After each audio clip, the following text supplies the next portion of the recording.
سامری کے بچھڑے کا واقعہ حضرت موسیٰ علیہ السلام کے زمانے میں پیش آیا، جب بنی اسرائیل کو اللہ تعالیٰ نے فرعون کے ظلم سے نجات دی۔ یہ ایک بڑی آزمائش تھی جس میں بنی اسرائیل کی کمزوری اور سامری کی دھوکہ بازی واضح ہوئی۔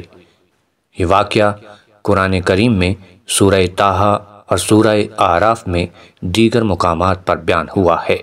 اللہ تعالیٰ نے حضرت موسیٰ علیہ السلام کو 40 دن کے لیے کوہ طور پر بلایا تاکہ انہیں تورات عطا کی جائے۔ سورہ اعراف میں ذکر ہے، اور ہم نے موسیٰ علیہ السلام سے 30 راتوں کا وعدہ کیا اور مزید 10 راتوں سے پورا کیا، تو اس کے رب کی مقررہ مدت 40 راتوں میں پوری ہوئی۔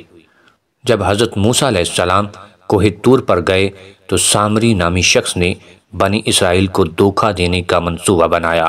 سامری نے بنی اسرائیل کی عورتوں اور مردوں سے ان کے سونے کے زیورات اکٹھے کیے اور انہیں پگھلا کر ایک سونے کا بچڑا بنایا۔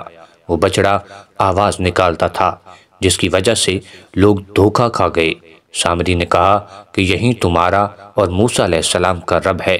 سورہ طٰہٰ کے اندر ارشاد ہے، پس اس سامری نے ان کے لیے ایک بچڑے کا جسم نکالا جو آواز نکالتا تھا، تو وہ کہنے لگے، یہی تمہارا اور موسیٰ علیہ السلام کا معبود ہے، مگر موسیٰ علیہ السلام بھول گئے ہیں۔ یہ ایک بہت بڑا فتنہ تھا اور بنی اسرائیل کے اکثر لوگ سامری کی باتوں میں آ گئے۔ حضرت موسیٰ علیہ السلام کے بھائی حضرت ہارون علیہ السلام، جو ان کے بعد قوم کے نگران تھے، انہوں نے لوگوں کو اس کام سے روکا۔ سورہ طٰہٰ کے اندر ارشاد ہے، اور ہارون علیہ السلام نے اس سے پہلے ان سے کہا، اے میری قوم، تم اس بچڑے کے ذریعے آزمائش میں ڈالے گئے ہو، اور بے شک تمہارا رب تو حقیقی رحمان ہے، لہٰذا میری پیروی کرو اور میرے حکم کی اطاعت کرو۔ لیکن بنی اسرائیل نے حضرت ہارون علیہ السلام کی بات ماننے سے انکار کر دیا اور کہنے لگے کہ ہم اس بچڑے کی عبادت کرتے رہیں گے۔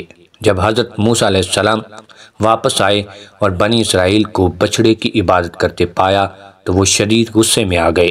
حضرت موسیٰ علیہ السلام نے شدید ناراضگی کا اظہار کیا اور حضرت ہارون علیہ السلام کی داڑھی اور سر پکڑ کر جھنجھوڑا۔ حضرت ہارون علیہ السلام نے صفائی پیش کی کہ انہوں نے قوم کو روکنے کی بہت کوشش کی، مگر وہ انہیں قتل کرنے کے درپے ہو گئے تھے۔ حضرت موسیٰ علیہ السلام نے سامری سے پوچھا کہ اس نے ایسا کیوں کیا؟ سامری نے کہا کہ میں نے وہ چیز دیکھی جو انہوں نے نہیں دیکھی، بس میں نے فرشتے کے نشان سے ایک مٹھی بھر لی اور اسے بچڑے میں ڈال دیا، اور میرے نفس نے مجھے ایسا کرنے پر امادہ کیا۔ حضرت موسیٰ علیہ السلام نے سونے کے بچڑے کو جلا کر راکھ کر دیا اور اسے دریا میں بہا دیا۔ یہ واقعہ ایک عبرت ہے کہ ایمان کی کمزوری کس طرح ایک بڑی گمراہی کا سبب بن سکتی ہے، اور شرک کرنے والے لوگوں کا انجام کیسا ہوتا ہے۔